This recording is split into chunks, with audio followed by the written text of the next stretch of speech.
My name is Michael Duffin. I am running as a Democrat in Virginia's 8th Congressional District. I spent 12 years at the State Department, including a decade countering terrorism. I'll go right into the question.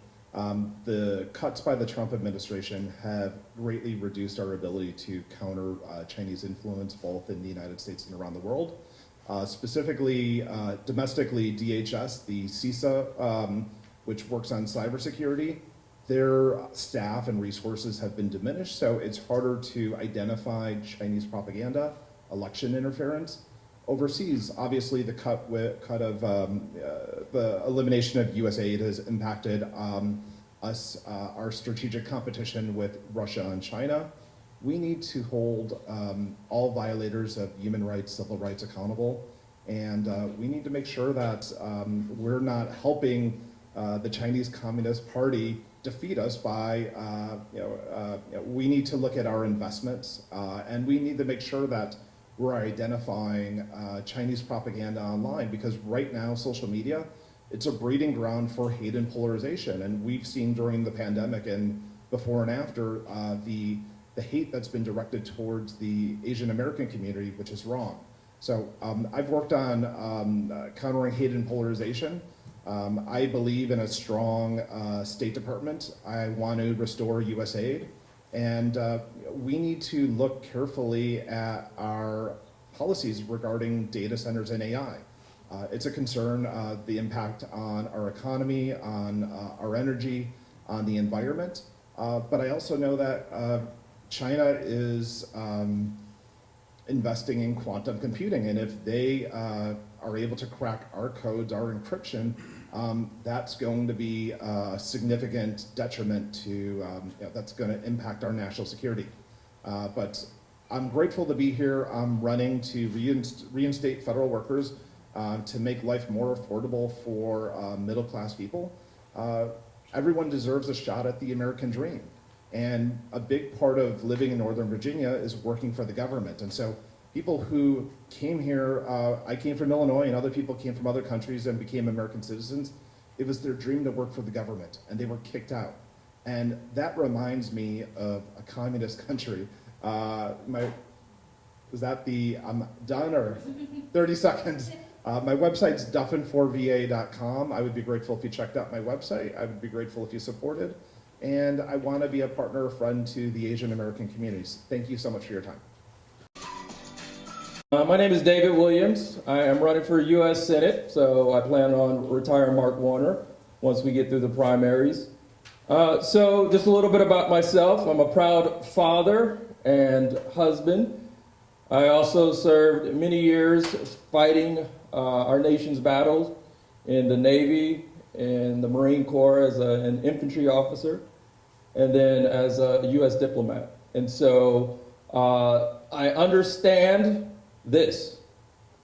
I understand what the Democrats are, moving further and further to the left with socialism. We see DSA is becoming a big influencer in New York, and it's going to continue to grow, because you know what? When you say free stuff, when you offer people free stuff, socialism and communism, that is what it grows.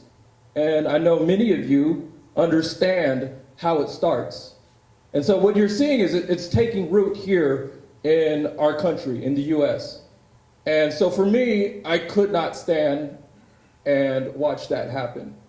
So I got in the race. I got in the race because Virginia needs good candidates, someone that can actually win. And we are absolutely going to win. So when we talk about this, what you have to do is you have to defeat and you have to win elections. We haven't won elections here on the conservative side for many years. And that is why you're seeing these movements take shape. And so when we come and we're speaking about this, we need to be real. What is it? What are we seeing here? And that is what we're seeing. We're seeing a takeover of our government. We're seeing cultures collapse, and we're seeing this confluence of what we believe to be a capitalist society, which believes in the economy, free-flowing economy, let the economy grow and let it expand, to something that is more, like I said, we're talking about communistic and controlling the government and controlling people. And that is something we have to fight against. And like I said, the way we're going to do that is we have to win elections. My name is David Williams. Go to David Williams 4VA, or follow me on Instagram or whatever social media platform you are, Williams 4VA, and let's start winning elections. Thank you very much. God bless you. My name is Lena Bruner, and I'm running for District 8, Democratic, Virginia, Congress. I'm the only woman running against 4 men, one of which is the incumbent. And the reason I'm running is, I'm going to say this is the elephant in the room. The fact of the matter is, my background has a lot to do with a woman who is fighting for the rights of women, minorities, and families as a whole. My past experience has been with, as a teacher, a minority woman, a former military spouse of an Air Force officer that's been overseas, a former public policy board member for the American Association of University of Women of Virginia as a VP of public policy. My platform has largely centered on federal education, progressive economic reforms, and social safety nets. Now, this thing is that I am for putting more women, minority women and families, into Congress. It's a little known fact that the female population in the United States is apparently 50.5% to 50.9% of the total population, according to the U.S. Census Bureau. Quick fact. And by the way, I have worked for the Census Bureau enumerator for 4 years. Also, women make up about 28% and men make up about 72% of the voting members of the 119th U.S. Congress. In the Senate, women account for approximately 25% of members, leaving men at 75%, with a total share of both chambers of Congress being combined, female representation sitting at under 30%, despite women making over 50% of the broader U.S. population. So this is the thing. We need more women and minorities in Congress. We are here in Congress to represent you. But the thing is this, we have more men in Congress, and we don't have the representation that we need.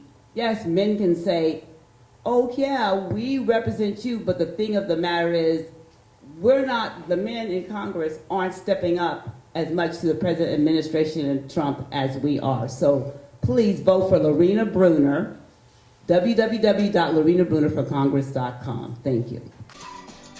I'd like to recognize all my siblings from Cuba, North Korea, Vietnam, Laos, China, the former USSR, and Nicaragua.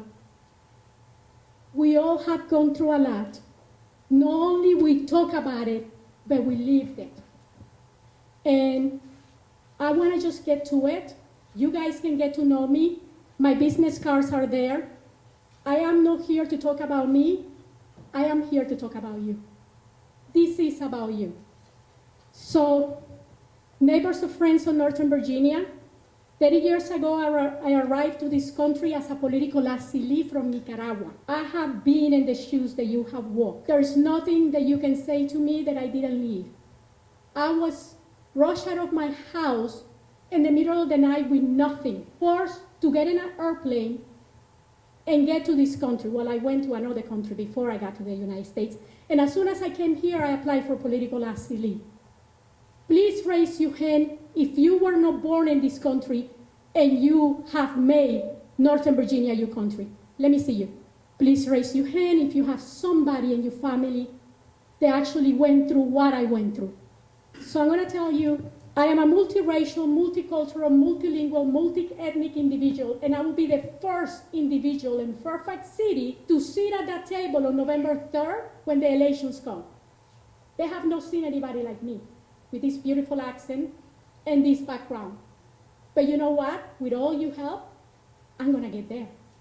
Because my grandmother was an Afro-Brazilian woman, and she said to me, Maria Jose, when you run, you don't run saying, if I win.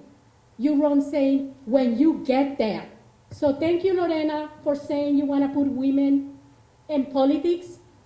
I want to put the first multiracial, multicultural, multi-ethnic that is a political asili in Fairfax City, which is 10 miles away. So let me tell you, what I will do and my impressions of these movies, that by the way, I've seen them before, I can tell you, you may ask, what a local city person like me will do against global communist influence. The answer is very simple. We're going to 45 local freedom. We're going to absolute data privacy. We're going to make a sanctuary of security. We're going to have vibrant civic inclusion. We're going to safeguard local government and infrastructure, and we're going to defend community values. Thank you so much. Military, started off as a corpsman with the Marine Corps, moved into Secret Service, and then 11 years into CIA. CIA, counterterrorism for 8 years, and then 3 years of counterintelligence. And I can tell you that's Go to Promise for America right now. I have 5 pillars. Pillar number 4 deals exactly with this, what we're seeing right now. It's called Safe Communities and Secure America Act. These are bills I'm actually going to present day one. And why? Because Congress spent too much time talking about these issues, not enough time actually doing something. So when you want a candidate actually going to show up and do something, you have the blueprint right there to hold me accountable. Now, what are we going to do with that? 1, China's been a threat. Communism has been a threat. If you remember back then, I'm a Reagan conservative. And what we did with Russia, we're able to take down the Soviet Union without one bullet. And how did we do that? We did it by an influence campaign with a Western influence campaign. And do you think Russia ever forgets? The Soviet Union KGB ever forgets? No, they don't. They're doing an influence campaign on us right now. We had wonderful videos just showing exactly that. And in my bills that we're going to pass, it's going to hold those people accountable. Foreign influence. It's going to make sure our cyber is up to date for our infrastructure. I'd like to throw this in there. I'm also an interim town manager, so I understand infrastructure. I understand the vulnerabilities when our computer systems get hacked in and the water becomes unsafe. And I can tell you this, I have a broad experience, and what I like to do is always go and learn more. This Promise for America isn't made by me, it's made by you. Listening to conversations. Because one thing that I remember is through conversations, us talking together, hearing these issues, we could come up with the best solutions to these problems. That Promise for America is a combination of all of you. And in Congress, I will continue this. And I also forgot to add in, because I went right into it, I got pretty happy getting after your wonderful speech. I'm running for 8th Congressional District as a GOP nominee. I am not going through a primary, folks. I am the person that's already gearing up to win that election. And winning that election requires this, holding us together as a united family, regardless of political aisles. Left, right, whatever you are. This is about America and America's sovereignty. Go to my website, sideforcongress.com, pull up Promise for America, and read up on it. My name is Mo Seedin. I'm running for Congress as a Democrat in Virginia's 8th District. I was the first immigrant and African elected to the Alexandria City Council, where George Washington once sat.